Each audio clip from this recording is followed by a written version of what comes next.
Grincement de dents, injures, désolation et indignation. Voilà ce qu'expriment les Gabonais au lendemain du vote favorable à la dépénalisation de l'homosexualité au Gabon par les députés. Une pilule amère pour les populations qui ne vont pas par le dos de la cuillère lorsqu'il s'agit de dénoncer ce qu'ils qualifient d'anormal. Quand on regarde un peu les mœurs gabonaises, il n'est pas, je dis bien, dans les anciens temps, il n'a jamais été question que les hommes couchent avec les hommes et que les femmes couchent avec les femmes. Parce que au lieu de promouvoir la polygamie, au lieu de promouvoir les mariages coutumiers, on préfère promouvoir quelque chose qui ne relève pas, je voudrais dire, des mœurs africaines. Abomination, scandale, crient pour leur part les hommes d'église qui, comme beaucoup d'autres Gabonais, ne comprennent pas l'urgence de régler en priorité la question de la dépénalisation de l'homosexualité dans un pays où les priorités sont nombreuses. La Bible dit quoi?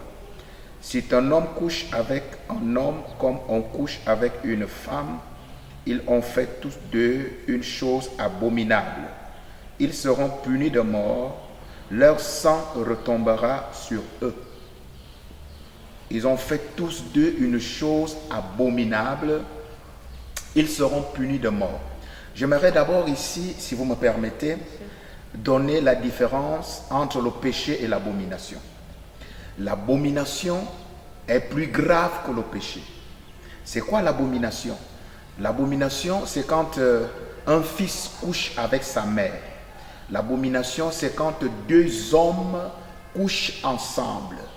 L'abomination, c'est quand on va laisser maintenant l'usage, comme dit Paul dans Romains, que vous laissez l'usage naturel des femmes pour vous accoupler entre vous. Qu'est-ce qui s'est passé quand Dieu avait donc détruit Sodome et Gomorrhe?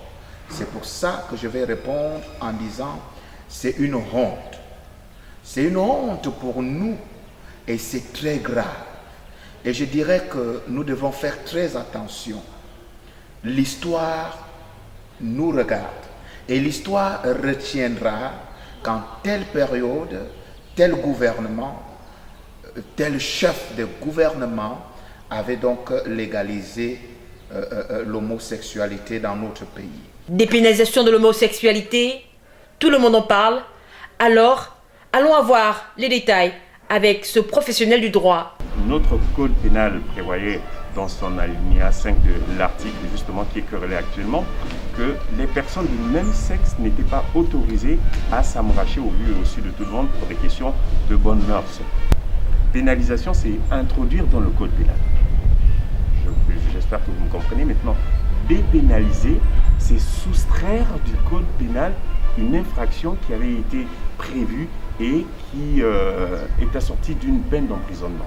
Donc, le fait de dépénaliser, c'est-à-dire que l'action va devenir une simple action banale telle que manger, parler. Vous voyez, parler, ce n'est pas sanctionné. Ça dépend maintenant de ce que vous êtes en train de dire qui peut être sanctionné. Donc, dépénaliser, c'est soustraire, enlever du code pénal une action qui auparavant a été sanctionnée d'une peine d'emprisonnement. Reste désormais au Sénat de se prononcer à son tour sur la question.